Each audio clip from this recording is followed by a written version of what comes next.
Welcome সহজ গণিত পাঠশালা চ্যানেলে আপনাদের সকলকে স্বাগতম। শুরু করছি দশম শ্রেণীর গণিত, তৃতীয় অধ্যায় বৃত্ত সম্পর্কিত উপপাদ্য।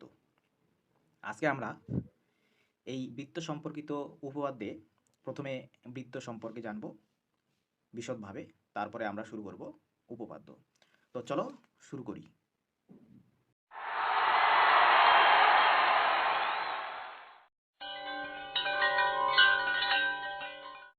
দেখো, আমি প্রথমে দুটি রেখাংশ অঙ্কন করছি। এই একটি রেখাংশ অঙ্কন করা হলো, এই একটি রেখাংশ অঙ্কন করা হলো। এবার এই দুটি রেখাংশের মধ্যে প্রথমটিতে আমি দুই প্রান্তে এইভাবে তীর চিহ্ন দিয়ে দিলাম। এখন কিন্তু এই দুটির অর্থ আলাদা হয়ে গেল। কীরকম? যখনই কোনো রেখাংশের দুই প্রান্তে এভাবে তীর চিহ্ন দেওয়া হবে, এর অর্থ হলো এটি একটি রেখা হয়ে গেল, এটি একটি রেখাতে পরিণত হলো। এই তীর চিহ্ন দেওয়ার অর্থ হলো এ অনন্তকাল পর্যন্ত এইভাবে বৃদ্ধি পেতে থাকবে, এর বৃদ্ধি পাওয়ার কোনো শেষ নেই। এদিকেও বৃদ্ধি পেতে থাকবে, এদিকেও বৃদ্ধি পেতে থাকবে, অর্থাৎ অনন্তকাল পর্যন্ত এভাবে চলতে থাকবে। সুতরাং রেখার কোনো নির্দিষ্ট দৈর্ঘ্য নেই। কিন্তু দ্বিতীয়টি দেখো, এখানে কিন্তু কোনো তীরচিহ্ন দেওয়া নেই, অর্থাৎ এটি এখান থেকে শুরু হয়ে এইখান পর্যন্ত আছে, অর্থাৎ এর একটি নির্দিষ্ট দৈর্ঘ্য আছে। আমরা এটির দৈর্ঘ্য মাপতে পারবো।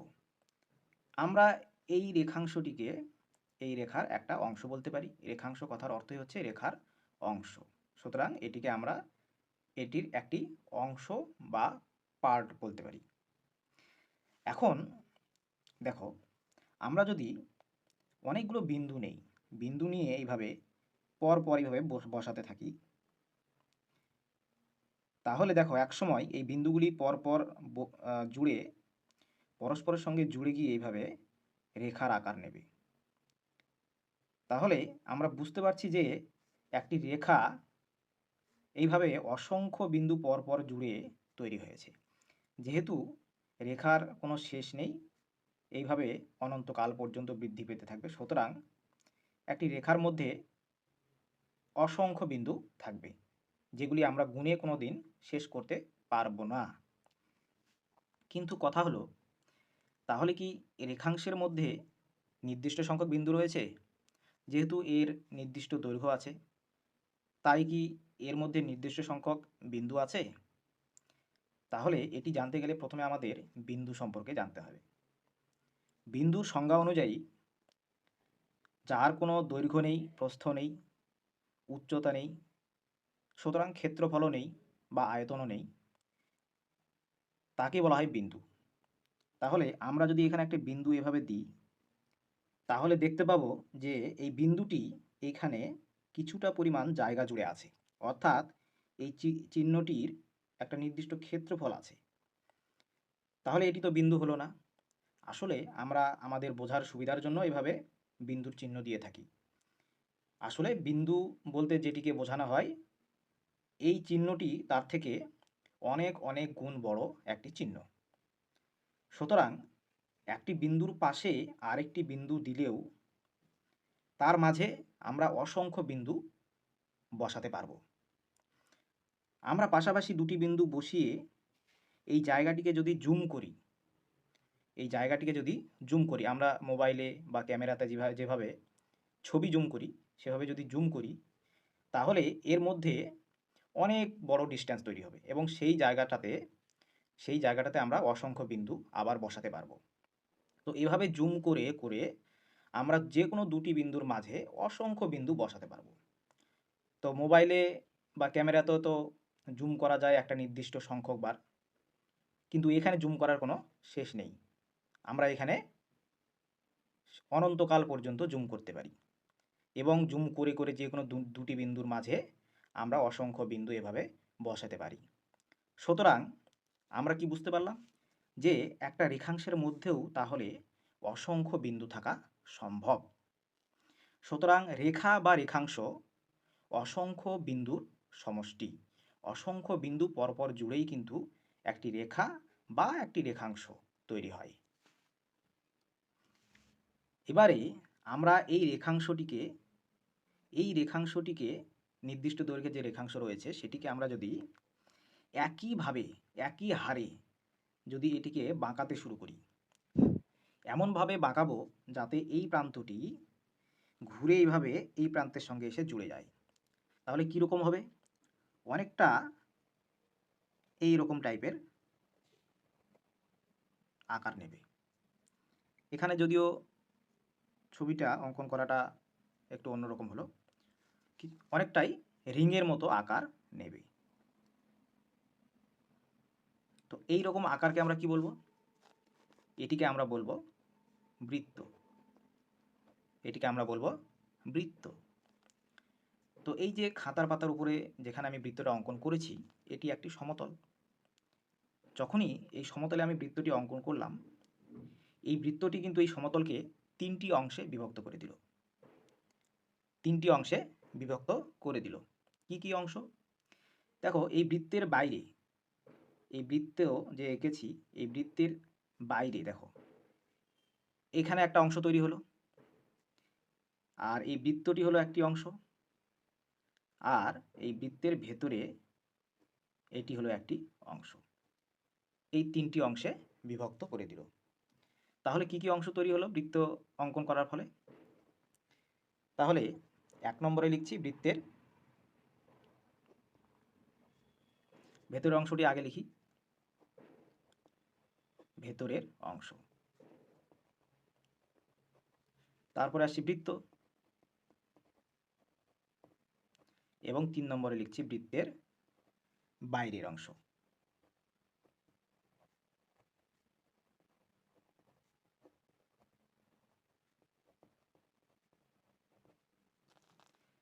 এই তিনটি অংশের মধ্যে আমরা এই বৃত্তের ভেতরের অংশ এবং বৃত্ত এই দুটি নিয়ে আলোচনা করব।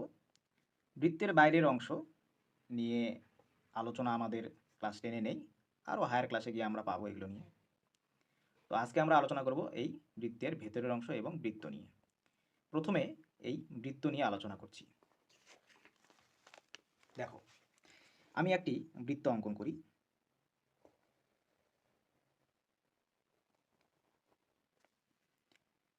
তো এই বৃত্তটি আমরা তো একটা রেখা থেকে তৈরি করেছি, বা আমরা এইভাবেও রেখা ছাড়াও আমরা অন্যভাবে অঙ্কন করতে পারি। আসলে এটি তো একটি রেখা।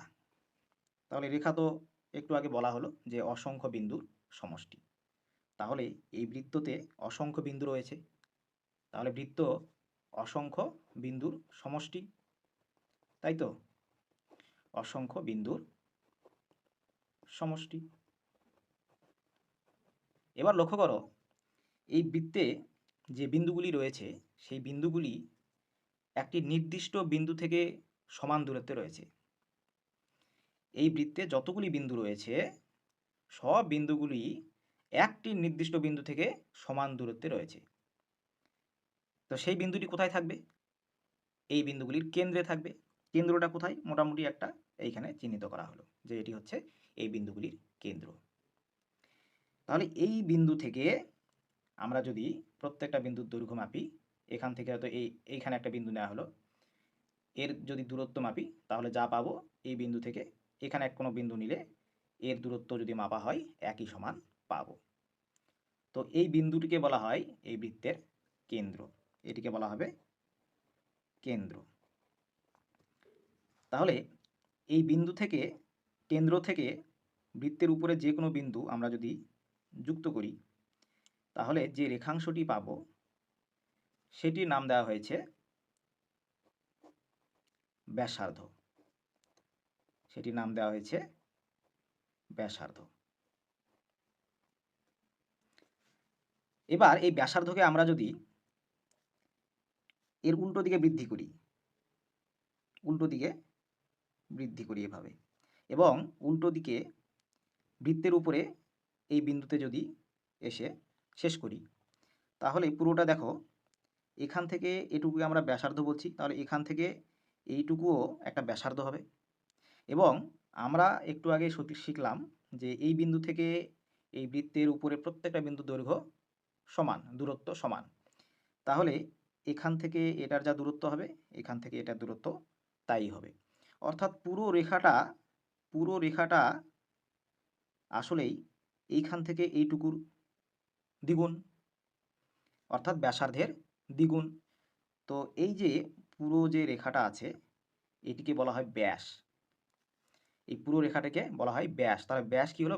ব্যাসার্ধের দ্বিগুণ, অর্থাৎ ব্যাসার্ধকে 2 দিয়ে গুণ করলে আমরা পাবো ব্যাস।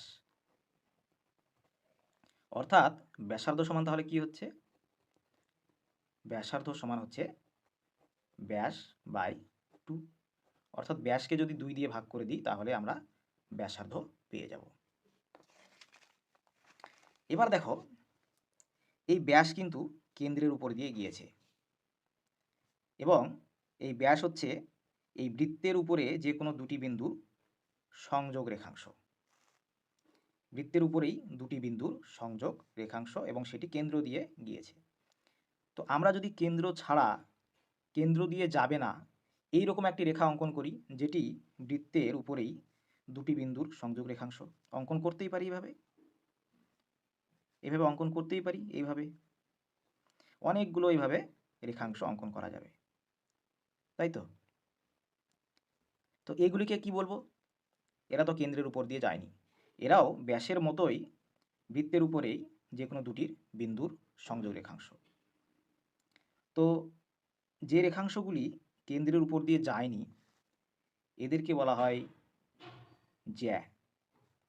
এদেরকে বলা হয় জ্যা। তাহলে ব্যাস এবং এই জ্যাগুলির মধ্যে অনেকটা মিল রয়েছে। পার্থক্য শুধু ব্যাস কেন্দ্রের উপর দিয়ে গিয়েছে, কেন্দ্র দিয়ে গিয়েছে, কিন্তু জ্যাগুলো কেন্দ্র দিয়ে যায়নি। তাহলে ব্যাসকে কি জ্যা বলা যাবে? হ্যাঁ, অবশ্যই ব্যাসকে জ্যা বলা যাবে। যেহেতু এই ব্যাস কেন্দ্রের উপর দিয়ে গিয়েছে এজন্য এটিকে একটি পার্টিকুলার নাম দেওয়া হয়েছে ব্যাস, কিন্তু আসলে এটিও একটি জ্যা। এবং তোমরা লক্ষ্য করো, আমরা যখন এই ব্যাস থেকে শুরু করে যখন উপর দিকে জ্যাগুলো অঙ্কন করছি সেগুলো কিন্তু ধীরে ধীরে দৈর্ঘ্য ছোট হয়ে যাচ্ছে। আবার নিচের দিকেও যদি আমরা এইভাবে জ্যাগুলো অঙ্কন করি তাদেরও দৈর্ঘ্য কিন্তু ধীরে ধীরে ছোট হয়ে যাচ্ছে। অর্থাৎ তোমরা বুঝতে পারছো, এখানে দেখো যে এই যে ব্যাস, এই ব্যাসের দৈর্ঘ্য হচ্ছে সব থেকে বেশি। বাকি ব্যাস ছাড়া বাকি যে জ্যাগুলো আছে সেই জ্যাগুলো কিন্তু ধীরে ধীরে ছোট হয়ে আসছে। অর্থাৎ একটি বৃত্তে যতগুলি জ্যা অঙ্কন করতে পারবো এই জ্যাগুলির মধ্যে ব্যাস হলো সব থেকে বড়। অর্থাৎ এটিকে আরেকভাবে বলা যেতে পারে যে বৃহত্তম জ্যা হচ্ছে বৃত্তের ব্যাস। কি বলতে পারি? বৃহত্তম জ্যা হলো বৃত্তের ব্যাস।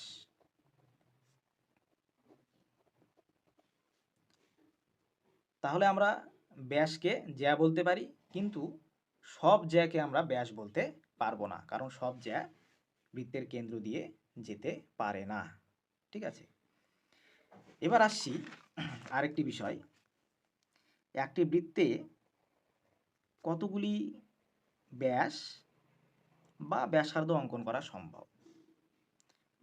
এটি হলো বৃত্তটির কেন্দ্র। আমরা কেন্দ্র থেকে যখন বৃত্তের উপরে কোনো বিন্দু এভাবে যুক্ত করব সেটিকে বলা হচ্ছে ব্যাসার্ধ।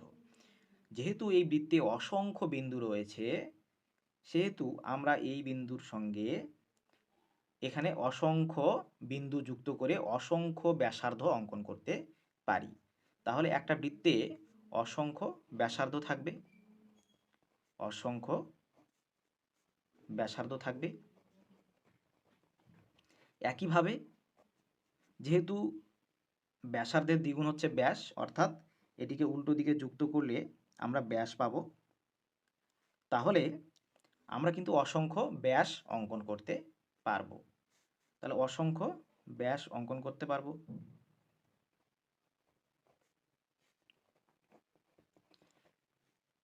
ব্যাস তাহলে অসংখ্য হতে পারে, এইভাবে হতে পারে, এইভাবে হতে পারে। যে কোনো দুটি বিন্দু বৃত্তের উপরে যুক্ত করে কেন্দ্র দিয়ে যাবে এরকম অসংখ্য রেখা আমরা অঙ্কন করতে পারবো। সুতরাং একটা বৃত্তে অসংখ্য ব্যাস থাকছে। এভাবে একটা বৃত্তে আমরা অসংখ্য জ্যা অঙ্কন করতে পারবো। এইভাবে জ্যাগুলো অঙ্কন করা যেতে পারে। ব্যাসের সমান্তরালভাবে জ্যা অঙ্কন করা যেতে পারে এইভাবে। এই ব্যাসের সমান্তরালভাবে জ্যা অঙ্কন করতে পারি। অর্থাৎ যতগুলো ব্যাস অঙ্কন করা যাবে তাদের সমান্তরালে আবার অসংখ্য জ্যা অঙ্কন করা যাবে। যেহেতু ব্যাসের সংখ্যাই অসংখ্য, সুতরাং জ্যায়ের সংখ্যাও অসংখ্য হবে। তাহলে অসংখ্য জ্যা থাকবে। এবারে আমরা যে বৃত্তটি অঙ্কন করছি সেই বৃত্তটির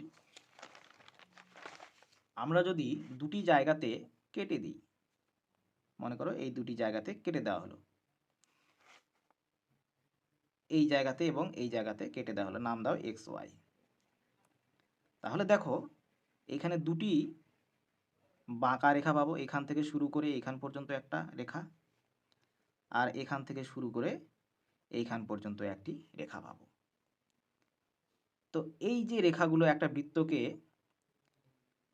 ভাগ করে পাওয়া গেল দুটি বক্ররেখা, এই বক্ররেখাগুলোকে কি বলবো? এই বক্ররেখাগুলিকে বলা হয় ওই বৃত্তটির চাপ, বলা হয় চাপ। এখানে দেখো একটি বড় চাপ আছে আর একটি ছোট চাপ, একটি বড় চাপ এবং একটি ছোট চাপ। তো যেটি ছোট তাকে বলা হয় উপচাপ, আর যেটি বড় সেটিকে বলা হয় অধিচাপ। এবার আমরা এখানে যে দুটি বৃত্তচাপ পেলাম, একটি উপচাপ এবং একটি অধিচাপ। তো এই দুটি চাপ ছোট বড় না হয়ে যদি সমান হয়ে যায়, অর্থাৎ বৃত্তটিকে যদি আমরা ঠিক মাঝ বরাবর কেটে দিই, তাহলে দেখো মোটামুটি এইখানে একটা বক্ররেখা এবং এখানে একটা বক্ররেখা যে তৈরি হলো, এই বক্ররেখা দুটির দৈর্ঘ্য সমান।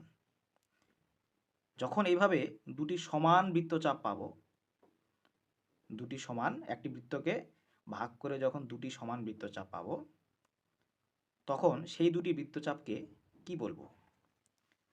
তখন এই দুটি বৃত্তচাপকে আমরা বলবো অর্ধবৃত্ত। কি বলবো? অর্ধবৃত্ত। এবারে আসছি নতুন একটি বিষয়। আমরা একটি বৃত্তকে যখন পরিমাপ করব, তখন এই বৃত্তটির একটি নির্দিষ্ট দৈর্ঘ্য পাবো। মনে করো এখান থেকে তুমি মাপ করতে শুরু করেছো, ফিতে দিয়ে মাপছো এভাবে, তাহলে শেষে এই পর্যন্ত আমরা পরিমাপ করে একটি নির্দিষ্ট দৈর্ঘ্য পাব। তাহলে এই বৃত্তের যে দৈর্ঘ্যটি পেলাম সেই দৈর্ঘ্যকে বলা হয় পরিধি। এটি কিন্তু আমরা সচরাচর ভুল করে থাকি। বৃত্তটিকে কিন্তু পরিধি বলা হয় না, বৃত্তের যে রেখাটি রয়েছে বক্ররেখাটি, এই রেখাটিকে কিন্তু পরিধি বলা হয় না। এই রেখাটির পরিমাপকে বলা হয় পরিধি, রেখাটিকে বলা হয় বৃত্ত, আর এই রেখাটির পরিমাপকে বা দৈর্ঘ্যকে বলা হয় পরিধি। তাহলে আমরা পরিধি কাকে বলবো? বৃত্তের দৈর্ঘ্যকে পরিধি বলবো। আমরা বৃত্ত নিয়ে আলোচনা করলাম। এবারে আমরা বৃত্তের যে ভেতরের অংশ এটি নিয়ে এবার একটু আলোচনা করি। তো দেখো বৃত্তের যে ভেতরের অংশটি রয়েছে, এই একটি বৃত্ত, এই বৃত্তের যে ভেতরের অংশটি রয়েছে, এই যে ভেতরের অংশটি রয়েছে ফাঁকা অংশটি, এটিকে আমরা বলছি বৃত্তের ক্ষেত্র। এটিকে কি বলছি আমরা? বৃত্তের ক্ষেত্র।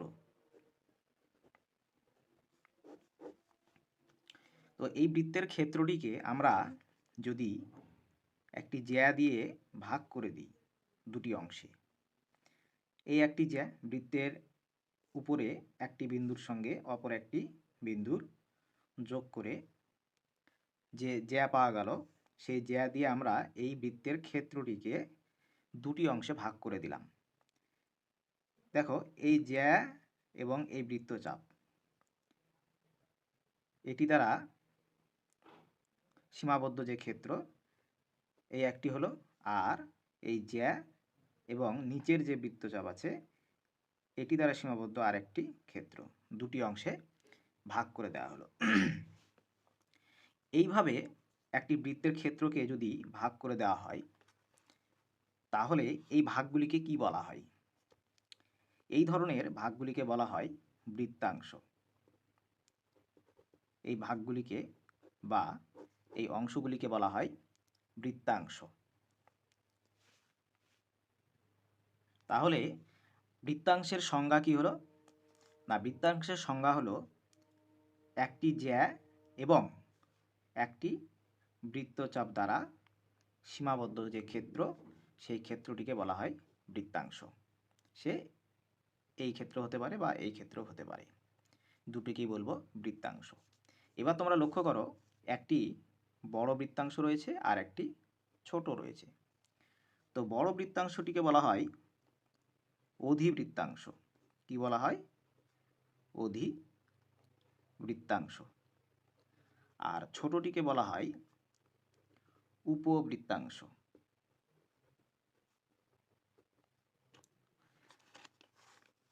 এটি আমরা জ্যা দিয়ে ভাগ করেছি। এবার এটিকে আরও একভাবে ভাগ করব। আচ্ছা, তার আগে একটি কথা বলে রাখি, এখানে একাধিক ক্ষেত্রে ভাগ করা যেতে পারে কোনো একটা বৃত্তকে।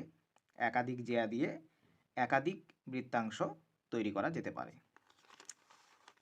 এবার আমরা একটি বৃত্তের ক্ষেত্রকে আরও একভাবে ভাগ করব।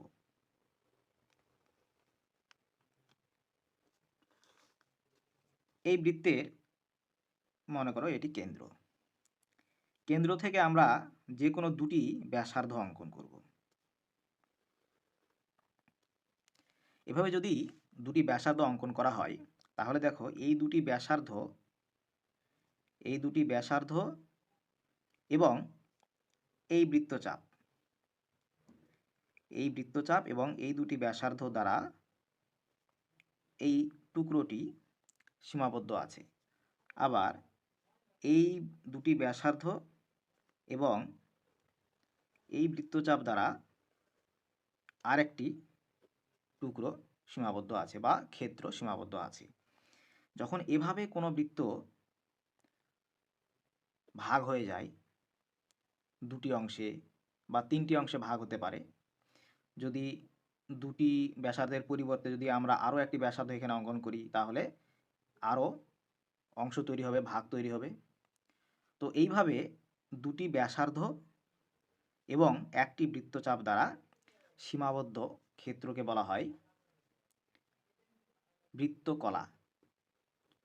বলা হবে বৃত্তকলা। তাহলে বৃত্তকলার সংজ্ঞা কি হলো? না, কোনো বৃত্তের দুটি ব্যাসার্ধ এবং একটি বৃত্তচাপ দ্বারা সীমাবদ্ধ ক্ষেত্রকে বলা হয় বৃত্তকলা। এবার তোমরা এখানেও দেখতে পাচ্ছ একটি বড় বৃত্তকলা রয়েছে, এই বড় বৃত্তকলা এবং একটি ছোট বৃত্তকলা। ছোটটিকে বলা হয় উপবৃত্তকলা আর বড়টিকে বলা হয় অধিবৃত্তকলা। অধিবৃত্তকলা। আমরা দুইয়ের বেশি ব্যাসার্ধ এঁকে আমরা একাধিক বৃত্তকলা এখানে তৈরি করতে পারি। এবার একটি বিষয় লক্ষ্য করো, এই একটি বিন্দু নেওয়া হলো, এই বিন্দুকে কেন্দ্র করে একটি বৃত্ত অঙ্কন করা হলো। তাহলে এই কেন্দ্র থেকে এই বৃত্তের উপরে যে কোনো একটি বিন্দুর সংযোগ রেখাংশ অঙ্কন করলে এটি তার ব্যাসার্ধ হবে। এটির একটি নির্দিষ্ট মাপ আছে। আবার তুমি এই বিন্দুকে কেন্দ্র করে এর থেকে বড় আরেকটি বৃত্ত অঙ্কন করতে পারবে, আরও অসংখ্য তুমি বৃত্ত অঙ্কন করতে পারবে ব্যাসার্ধের দৈর্ঘ্য আলাদা আলাদা নিয়ে। তাহলে দেখো একটি বিন্দুকে কেন্দ্র করে আমরা অনেকগুলো বৃত্ত অঙ্কন করতে পারছি, এভাবে আরও অঙ্কন করতে পারবো। তো একটি বিন্দুকে কেন্দ্র করে যখন এভাবে অসংখ্য বৃত্ত অঙ্কন করা হয়, তো তখন ওই বৃত্তগুলির একটাই কেন্দ্র থাকে, একই কেন্দ্র থাকে। সেই জন্য তখন এই সবগুলি বৃত্তকে বলা হয় এককেন্দ্রীয় বৃত্ত। এককেন্দ্রীয় বৃত্ত। যদি কখনো অনেকগুলো বৃত্তর ব্যাসার্ধের দৈর্ঘ্য সমান হয়, অনেকগুলি বৃত্তের ব্যাসার্ধের দৈর্ঘ্য সমান, মনে করো এখানে 3টি বৃত্ত অঙ্কন করেছি, মনে করো এই বৃত্তগুলির প্রত্যেকটির ব্যাসার্ধের দৈর্ঘ্য সমান। তো যখন এইভাবে অনেকগুলি বৃত্তের ব্যাসার্ধের দৈর্ঘ্য সমান হয়, তখন সেই বৃত্তগুলিকে বলা হয় সর্বসম বৃত্ত, বলা হবে সর্বসম বৃত্ত। অবশ্যই এদের কেন্দ্রগুলি অবশ্যই কিন্তু আলাদা আলাদা বিন্দুতে থাকতে হবে, কারণ একই বিন্দুকে কেন্দ্র করে আমরা যদি সর্বসম বৃত্ত অঙ্কন করি তাহলে একটাই বৃত্ত আমরা দেখতে পাবো, সেক্ষেত্রে আমরা বুঝতে পারবো না যে এখানে আলাদা আলাদা অনেকগুলি বৃত্ত আছে। সেজন্য সর্বসম বৃত্তের শর্ত হচ্ছে তাদের কেন্দ্র আলাদা হবে, আলাদা আলাদা বিন্দু হবে এবং তাদের ব্যাসার্ধের দৈর্ঘ্য সমান হবে। এবারে আমরা শুরু করব কোষে দেখি 3.1, এই তৃতীয় অধ্যায়ের কোষে দেখি 3.1। একের দাগের কি বলছে দেখো, পাশের ও কেন্দ্রীয় বৃত্তের ছবি দেখি এবং কোন কোন ব্যাসার্ধ পি এ কিউ বৃত্তাংশে অবস্থিত লিখি। এই ছবির কথা বলছে, এখানে বলছে পি এ কিউ বৃত্তাংশ। আচ্ছা, পি এ কিউ বৃত্তাংশ কোনটি সেটি আগে বুঝতে হবে। পি থেকে শুরু করে এ থেকে এইভাবে চলে যাবে সি পেরিয়ে কিউ, পি এ এইভাবে এসে কিউ পর্যন্ত। এই বৃত্তাংশ, এই যে বৃত্তাংশ কাকে বলে না, একটি বৃত্তচাপ, এই যে এই বৃত্তচাপ এবং এই জ্যা, এই জ্যা এবং এই বৃত্তচাপ দ্বারা সীমাবদ্ধ যে ক্ষেত্র সেটিকে বলা হবে বৃত্তাংশ। তাহলে পি এ কিউ বৃত্তাংশ কাকে বলবো, পি এ কিউ এই পুরো বৃত্তচাপ এবং এই পি কিউ ব্যাসার্ধ দ্বারা সীমাবদ্ধ যে ক্ষেত্রটি রয়েছে সেটি হচ্ছে পি এ কিউ বৃত্তাংশ। এবার এই বৃত্তাংশের মধ্যে কোন কোন ব্যাসার্ধ রয়েছে সেগুলি আমাদেরকে লিখতে হবে। তাহলে দেখো এই বৃত্তাংশের মধ্যে ওপি ব্যাসার্ধ রয়েছে, এও ব্যাসার্ধ রয়েছে, ওসি ব্যাসার্ধ রয়েছে আর ও কিউ ব্যাসার্ধ রয়েছে। কিন্তু ওবি যে ব্যাসার্ধ রয়েছে এটি কিন্তু পুরোপুরি এই বৃত্তাংশের মধ্যে নেই, এটি দেখো এই বৃত্তাংশ পেরিয়ে নিচের দিকে চলে এসছে, এটি কিন্তু আলাদা বৃত্তাংশ।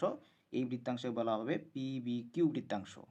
তো এই বৃত্তাংশে চলে এসছে, সেজন্য ওবি ব্যাসার্ধটি উপরের যে বৃত্তাংশ এই উপরের বৃত্তাংশে নেই। তাহলে উপরের যে বৃত্তাংশ, অর্থাৎ আমাদেরকে যে বৃত্তাংশের কথা বলেছে পি এ কিউ বৃত্তাংশ, এই বৃত্তাংশের মধ্যে কোন কোন ব্যাসার্ধ রয়েছে, ওপি, ও এ, ও সি এবং ও কিউ ব্যাসার্ধ রয়েছে। এবার আসি 2 দাগের।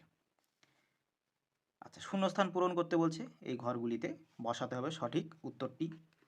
বলছে একটি বৃত্তে ড্যাশ বিন্দু আছে, এগুলো সব বলে দেওয়া হয়েছে প্রথম দিকেই। একটি বৃত্তে অসংখ্য বিন্দু আছে। বৃত্তের বৃহত্তম জ্যা কে হবে, ব্যাস। বৃত্তের বৃহত্তম জ্যা হলো ব্যাস। 3 নম্বর, জ্যা বৃত্তাকার ক্ষেত্রকে দুটি ড্যাশ বিভক্ত করে। তাহলে যে কোনো যা একটু আগে বলা হলো যে পি কিউ জ্যা একটা বৃত্তাকার ক্ষেত্রকে দুটি কিসে ভাগ করেছে, বৃত্তাংশে ভাগ করেছে। জ্যা সবসময় কোনো বৃত্তকে দুটি বৃত্তাংশে ভাগ করে, তাহলে জ্যা বৃত্তাকার ক্ষেত্রকে দুটি বৃত্তাংশে বিভক্ত করে। বৃত্তের, আচ্ছা 4 নম্বর, বৃত্তের সকল ব্যাস ড্যাশ বিন্দুগামী। ব্যাস কোন দিক দিয়ে যায়, সবসময় ওই বৃত্তের কেন্দ্র দিয়ে যায়, সুতরাং বৃত্তের সকল ব্যাস কেন্দ্র বিন্দুগামী।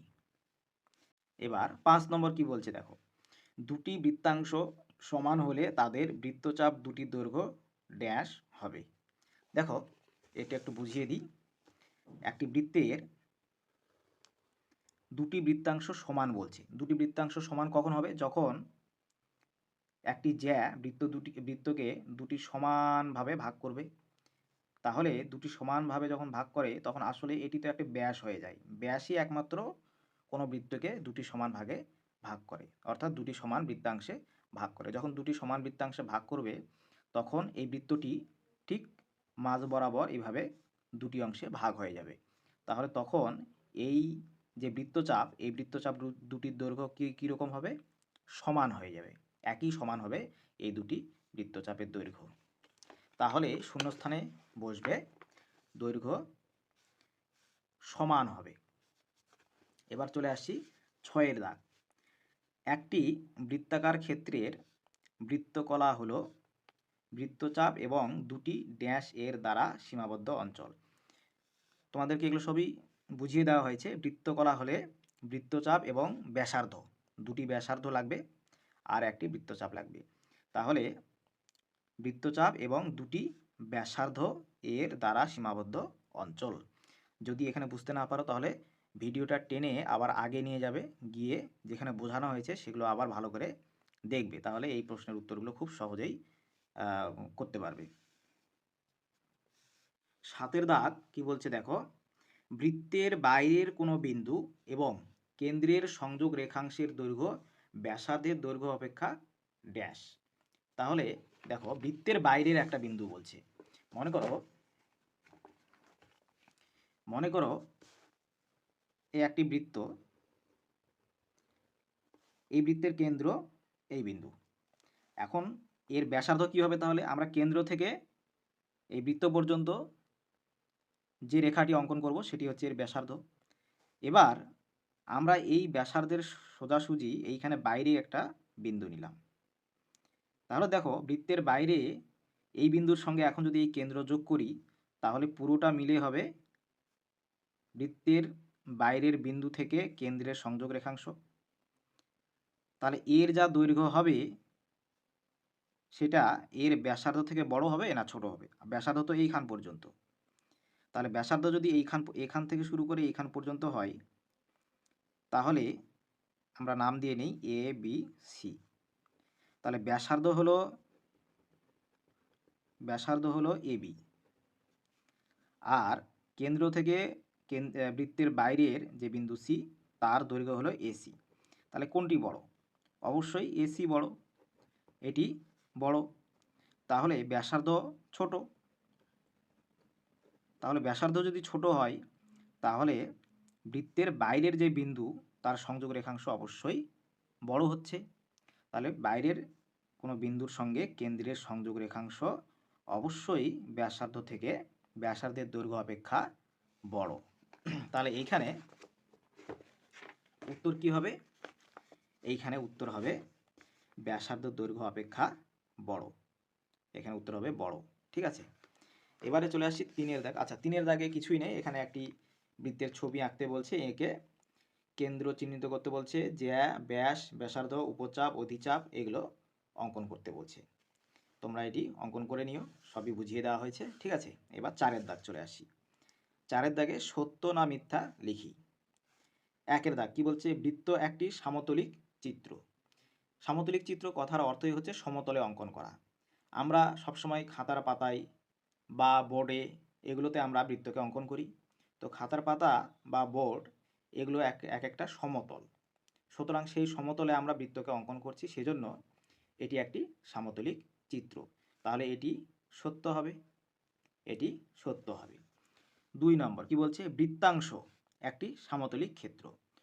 বৃত্ত যদি সমতলিক চিত্র হয় তাহলে তারই তো অংশ বৃত্তাংশ, তাহলে এটিও একটি সমতলিক ক্ষেত্র, তাহলে এটিও সত্য হবে। বৃত্তকলা একটি সমতলিক ক্ষেত্র, বৃত্তকলাও বৃত্তেরই অংশ, সুতরাং এটিও সত্য হবে। এবার 4 নম্বর কি বলছে? জ্যা একটি সরল রেখাংশ অবশ্যই জ্যায়ের নির্দিষ্ট দৈর্ঘ্য রয়েছে। যেহেতু জ্যা একটি বৃত্তের মধ্যেই অবস্থান করে, সুতরাং জ্যায়ের একটি নির্দিষ্ট দৈর্ঘ্য রয়েছে।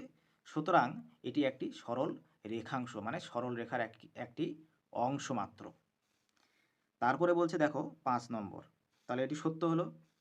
5 নম্বর, চাপ একটি সরল রেখাংশ। দেখো চাপ সবসময় বাঁকা হয়।